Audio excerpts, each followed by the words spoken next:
Hello आणि नमस्कार from England. तर हा व्हिडिओ मी स्पेशल यासाठी करते की झाडं कसे कापतात ते दाखवण्यासाठी नाही. तुम्हाला तुम्ही व्हिडिओमध्ये बघालच, मी क्लिप्स अटॅच करेन. आता बाहेर कामं चालू आहेत झाडं कापायचे, तर पूर्ण झाड नाही कापत आहे, फक्त त्याला छान शेप देतात.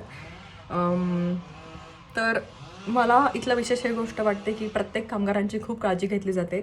त्या मशीन्सचे आवाज येतात आणि ते खूप मोठे पण आवाज नाही आहे, पण तो मोठा आवाज कायम कानाला ऐकून येऊन कानाला काही प्रॉब्लेम न होण्यासाठी त्यांना कानाला असे छान प्रोटेक्टर्स असतात. त्यानंतर हेल्मेट्स असतात काही पडू नये म्हणून, किंवा ते न पडावे यासाठी पण त्यांना वेगवेगळ्या मोठ्या मोठ्या शिडी आणि बरंच काय काय खूप मशिनरी त्यांना दिली आहे.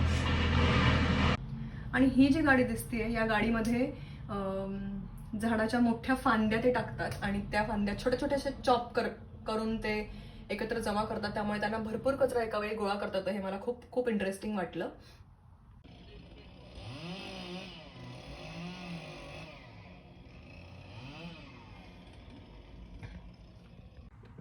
हा छोटासाच एरिया आहे, खूप मोठा एरिया असं नाही आहे. पण इथून 3-4 रस्ते जातात. प्रत्येक रस्त्याला त्यांनी बाहेर बोर्ड्स लावलेले आहे की ट्री कटिंग. तर इतकी काळजी घेतली जाते की लोकांना ते अवेअर करतात की इकडे आता झाडं कापणं सुरू आहे, त्यामुळे काळजी घ्या येताना जाताना.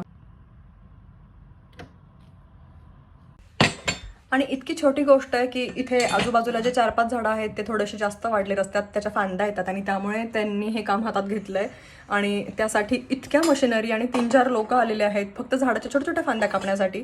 तर खरंच आपण म्हणतो ना, तर यांचं काम खूप खूप जास्त सिस्टमॅटिक त्यांनी करून ठेवलंय. प्रत्येक गोष्टीची सिस्टीम आहे आणि ते लोक फोनमध्ये बघून ते फॉलो करतायत की कुठलं झाड कसं कापायचं काय. ते त्यांना फोनमध्ये सगळ्या इन्स्ट्रक्शन्स आहेत, तर ते फोनमध्ये बघून डिस्कस करून ते सगळे कामं करतायत. तर भारी आहे ना ही सगळी सिस्टीम. अशी सगळी सिस्टीम सगळीकडे व्हायला पाहिजे आणि ती प्रॉपर फॉलो व्हायला पाहिजे. त्याचबरोबर कामगारांची पण खूप काळजी घेतली पाहिजे. त्यांना ट्रेनिंग दिलं जातं की तुम्ही जड वस्तू कशा उचलायच्या, उचलताना उठताना बसताना कसं बसायचं, असं की तुम्हाला जेणेकरून त्रास होणार नाही, पाठीचे आजार किंवा अजून कुठले आजार होणार नाहीत. तर हे खूप विशेष आहे की काम करणाऱ्या लोकांना खूप रिस्पेक्ट दिला जातो, त्यांची खूप काळजी घेतली जाते. आता खाली पडलेला कचरा ते एका झाडूने भरून घेतात आणि त्यानंतर मशीनने ते सगळं गोळा करतील. तर नंतर असं वाटणार पण नाही की इथे झाडांची कटिंग झाली होती. सगळं स्वच्छ करून जातील जाताना.